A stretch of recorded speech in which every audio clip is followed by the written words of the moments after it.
My name is Jonathan Poritz. I've retired from two careers over many years, one as a professor of mathematics and computer science, another in parallel working in various companies and research centers on cryptology, artificial intelligence, and quantum computation.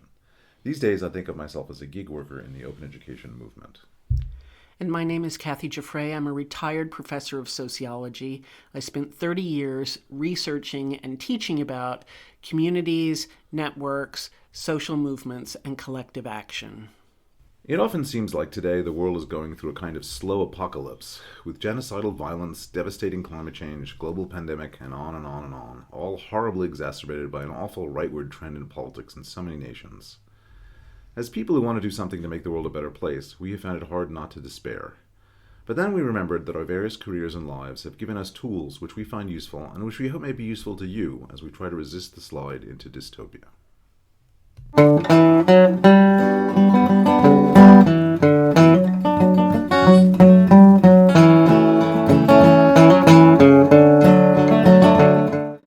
So one question that we have to ask when we talk about people getting involved in social movements or engaging in activism is why some people get involved and other people don't. The argument here is that attitudinal affinity is not enough. That is, just believing in a cause is not enough to actually get people out on the streets. And I want to look today specifically at the work of a sociologist named Douglas McAdam, who wrote a book called Freedom Summer. But I'm going to talk a lot of things that come from a shorter article he wrote, Recruitment to High-Risk Activism, The Case of Freedom Summer. So what was Freedom Summer? Freedom Summer was also known as the Mississippi Summer Project. It was organized by the Student Nonviolent Coordinating Committee and other civil rights groups in the summer of 1964. It lasted 10 weeks in Mississippi. And what the organizers did was they recruited about 1,000 out-of-state volunteers, 90% of whom were white, along with thousands of black Mississippians, to try and register black voters in the Jim Crow-dominated South. This was not an easy thing to do. The volunteers were subjected to daily violence. Yes. Yeah, so it sounds very dangerous. So they talk about a high-risk activism, right? So this Right. is going into a dangerous situation. Yes, it was risky and it was costly. The volunteers had to support themselves while they were there, pay their own expenses, and forgo any other summer employment. But the big thing was that it was very, very risky. Every day, the volunteers in the project were subjected to beatings, fire bombings, arrests, arson. There were even murders. Within days of the start of the project, on June 21st, 1964, three of the workers in the Mississippi Project, James Chaney, Andrew Goodman, and Michael Schwerner, were kidnapped and brutally murdered by a group of white Mississippians, including law enforcement officials. So this was extremely high-cost, high-risk activism. Of course, as you mentioned, it was among some of the people who were committing the horrible violence, they were police officers. And in fact, the volunteers were doing something where they were just trying to encourage people to get their legal rights, right? So That's correct. So we see that Mississippi, although it had an enormous black population, had very, very few black voters because of the violence and intimidation directed towards the black population. Okay, so this actually, is, not to be the one who always brings the depressing current analogy, but it seems like this echoes in what's going on in the current era that we see in the United States. In a lot of cases, there are good laws on the books or in the U.S. Constitution. Not to say there aren't bad laws also, but there are good laws and they're not being enforced because the people who are tasked with judging or enforcing these laws are not doing that in what seems like a reasonable way. Not to mention violence at the polling places. I mean, you're talking about people's rights to vote not being upheld, but there's also direct violence at polling places we see today. Exactly. Okay, so we're talking about high-risk activism. What does risk and the cost mean in this context? So I'm glad you asked, because I have a quote here from McAdam where he defines what we're talking about when we're talking about high-risk, high-cost activism. This is what he says. Cost refers to the expenditures of time, money, and energy that are required of a person engaged in any particular form of activism. For example, signing a petition is a very low-cost activity, whereas volunteering to organize among the homeless entails a high cost of time and energy. As an analytic dimension, risk is very different from cost. Risk refers to the anticipated dangers, whether legal, social, physical, financial, and so forth, of engaging in a particular type of activity. While the act of signing a petition is always low cost, the risk of doing so may, in certain circumstances, during the height of McCarthyism, for example, be quite high. The issue that McAdam brings up for us here is there are different types of activism on the dimensions of risk and cost, and recruiting people into social movements has different tactics depending on how much risk or cost is involved. So, for example, if you want to sign someone on a petition, the best thing to do is go where lots of people are, have your clipboard, have your pen, and be right where they are so that it's such an easy, cost-free, and risk-free thing to do that people are willing to put their name on a piece of paper. When we're talking about high-risk, high-cost activism, it's a very different experience.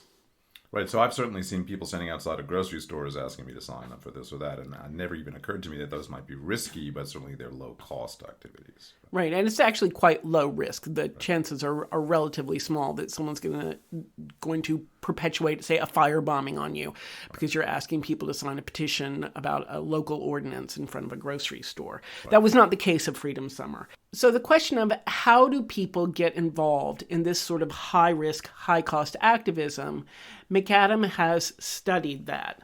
So where did he get his data? The data are from questionnaires. Slightly over 1,000 questionnaires were completed by people who applied to be a participant in the Freedom Summer. These were long, detailed questionnaires asking people all sorts of questions, and those questionnaires are still kept in the archives of the Martin Luther King Jr. Center. So McAdam had access to those. And he divided the questionnaires into 3 different groups. There were people who were rejected. They were not allowed to participate in the Freedom Summer for whatever reason. Then there were people who were accepted and went on to Mississippi, participated in the project. And then there were people who were accepted, but they withdrew from the project before it started. So McAdam is really interested in looking at the difference between the participants, the people who went, and the withdrawals, the people who didn't go. And he found some interesting highlights when he looked at this data from these questionnaires. One of the questions was the potential volunteers were asked to list 10 people on this form, asked to list 10 people that they wanted kept informed about their activities over the summer. And the reason for this was that part of the goal of the Freedom Summer was to highlight to the rest of the country exactly how dire conditions in Mississippi were. So these were not like emergency contacts. These were more keep informed about. These are the people I want to impress or I want to share my activities with. Right, and so the idea is that people would list their local congressional representative or the editor of their local newspaper. If their parents had any contacts of particularly important people, that those people would be listed. And most of the participants got that. They got that in many ways this was part of the public relations about the project, intended to increase publicity about it. But people also listed other friends. They listed their friends. They wanted the project to tell their friends what they were doing. This was in the days before Facebook, before social media, before email, right? So this is the days when even making a telephone call was expensive. The participants were using the organization, the Freedom Summer organization, to keep their friends informed about what they were doing. An interesting thing that McAdam found when he looked at these lists of the 10 people to be kept informed was that participants quite often listed other people who ended up being participants, whereas withdrawals listed other people who ended up withdrawing. And that's very, very interesting. So here's a quote from McAdam. Participants supplied many more names of other participants and known activists than did withdrawals. The differences were especially pronounced among strong ties with participants, that's people that they knew directly or involved with directly, with participants listing more than twice the number of volunteers and nearly 3 times the number of activists as the withdrawals. This makes a great deal of intuitive sense. Having a close friend engage in some behavior is likely to have more of an effect on someone than if a friend of a friend engages in that same behavior. In the Freedom Summer Project, participants were much more likely than withdrawals to have had ties, especially strong ties, to other volunteers. So you're sort of saying that this was a kind of a clique. It was a group of people who stuck together, who were together and all acted in similar ways. And the ones who participated, sure, their friends were participating too. It was the same subculture influencing their behavior. Right. So we see this in lots of different types of human behavior, that you're much more likely to do something if your strong ties go along with you, if your close friends go along with you. And there are a lot of reasons for that. You don't want to be socially shunned by your friends if you don't do it. You feel, or on a more positive side, you feel supported by friends in doing something that's risky. You don't feel quite so alone and out there. So that's a very common human response to engaging in group behavior, and it worked in the Mississippi summer too. There were other things, though, that distinguished the participants from withdrawals. One is that the participants were, many of them college students, were involved in more clubs and organizations than withdrawals, and more of those clubs were political in nature. That is, they were already doing things that were politically engaged before the Mississippi Summer Project came about. Third thing that was important that we don't often think about when we think about high-risk, high-cost activism or any sort of activism is what McAdam called biographical availability. That's a fun term. Okay, so biographical availability means that you have 10 weeks to go to Mississippi. You have the resources to support yourself. Not everyone does all the time. So if we look, for example, at the idea of whether people are working or not. If you have a job and you're working 9 to 5 or whatever, 5 days a week, just taking off 10 weeks to go down to Mississippi in the summer, that's called quitting your job. It's not necessarily true that your employer will be thrilled with you saying, oh, hey, I'm going to Mississippi for 10 weeks. So here's some statistics that McAdam found in looking at the data. Of the applicants, only 11%, as compared to the majority of the adult public, were married. Similarly, only 22% of the applicants were employed full-time. Of this subgroup, nearly 70% were teachers out of school for the summer. Moreover, an additional 6%, all participants, were employed as activists. So we see that the issue of, are you married? Do you have a family? Do you have responsibilities you have to take care of? Do you have a job? That can really impact whether people have the time and energy to engage in the sort of high-risk, high-cost activism, especially because you don't know whether you might be jailed.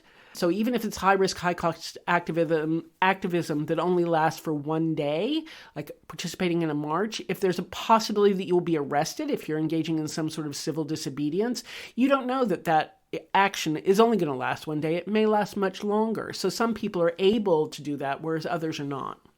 So that's one thing. Another thing was age. Age really impacted whether people could go. Below a certain threshold of age, people's parents just wouldn't let them do this. Above a certain threshold of age, people had too many of these other responsibilities going on. So McAdam has a quote from one of the people who ended up withdrawing, who was a college freshman at the time. And this is what she said. I heard a SNCC person speak about the Freedom Summer and was absolutely mesmerized. It was like I now had a mission in life. I remember filling out the application and racing back to my dorm to call my parents, thinking, of course, that they would be as thrilled with my mission as I was. So what happened? My mom starts crying. Then my dad gets on and starts yelling about how he's not paying $2,000, or whatever my tuition was, for me to run off to Mississippi, that I'm there to get an education, and that if I have anything else in mind, he'll be glad to stop sending the check. End of discussion. So we really see that there were people who absolutely, their attitudinal affinity was there. They deeply believed in the mission, but for these other reasons, couldn't go. So this leads to McAdam building a model of how people participate in high-risk, high-cost activism. So I'm going to put that up on the screen, but I'm going to walk through it here for us in case people are listening and not watching this. So at the beginning of this, we see that things start making a person into an activist. And it starts with things like family socialization and other socialization influences when people are quite young, their friends, their family, their peers, that end up making a receptive political attitude. So we've got people are on board in general with the attitude. What McAdam found was that led then so they had contacts in with prior activists. So we talked about being in clubs and political clubs. That led to people having contacts with people who were already involved in social movements. So those initial contacts with activists then led to initial low-cost, low-risk activism. So many of the people who went to Mississippi had already engaged. This wasn't their first foray into activism. So I'm going to read you a quote actually from McAdam's book called Freedom Summer. For the vast majority of applicants then, Freedom Summer did not mark their initial foray into the civil rights movement. Extremely risky, time-consuming involvement, such as Freedom Summer, are almost always preceded by a series of safer, less demanding instances of activism. In effect, people commit themselves to movements in stages, each activity preparing the way for the next. So back to the diagram, that's what happened with the activists in Freedom Summer. This was not their first attempt to engage in activism. As we go on in the diagram, we see that then biographical availability becomes important. Are people available for this? Those factors together contribute to subsequent high-risk, high-cost activism. So the quote you gave of that young woman is a perfect example of this, right? She clearly had the affinity for this activity and then the biographical availability in a certain sense, but then it was taken away from her by the intervention of her parents who financed her life at that stage. Absolutely. So we see that there are a whole series of factors that have to come into play before you get someone to the stage where they're going to engage in high-risk, high-cost activism. That leads to an increasing integration into activist networks. Obviously, you go to Mississippi for 10 weeks working together on this project, and you're going to build networks with other activists. That leads to a deepening ideological socialization with other activists, so you get more and more involved in the ideology of the movement and the activism and believing the things that are going on. And what McAdam found is that many of the participants in Freedom Summer ended up constructing an activist identity, whereas being a social activist was a huge part of their sense of self. Many of the people who graduated from Freedom Summer, who had participated in Freedom Summer, went on to be important parts of other social movements, the anti-nuke movement, the free speech movement, the anti-draft movement, the women's liberation movement. When McAdam looked at those other social movements in the late 60s, he saw that many of the founders of those organizations were alumni of Freedom Summer. It's funny, this ring echoes for me the idea of path dependence of technological development. The path that people came through to get to a certain place is like the path that some technology took in its development, and some accidents, and then it funnels them into a different direction in their life as it funnels technology in a different direction. Absolutely. Okay, but now that we've had this theoretical structure and the diagram, and based on real data from a real important element of activism, how can we use these insights to figure out what we can practically do to achieve resistance? Right. So if we want to recruit people into activism, there are three sort of steps to this. The first is start small. Start with low risk, low cost entry points. We don't expect people to be manning the barricades day one. The place to start is small, looking at small risk cost activism that don't have high barriers to entry. Where do you do that? Step 2. Look for clubs, other organizations with a political bent that already have a political bent that agrees with your ideas, because those are places where you're going to be connected with other activists, where you're going to find people who are more likely to be invested in your cause, and where some of that further socialization is going to happen. And the third point is get friends involved. It's your close friends, the people that you're really close to, who will back you up, who will support you, who are much more likely to participate in your causes than strangers or people who are friends of friends, people you barely know. So we tend to think of activists as a lone wolf standing by themselves at the precipice, but that's just historically inaccurate. People who do brave things, and they're incredibly brave things, do it with the support of a community who are standing behind them to help with these sorts of activism. Thank you, Kathy. All right, if you want to know more about these topics, we have links to sources on the webpage, that thererevolutionwillnotbetelevised.net.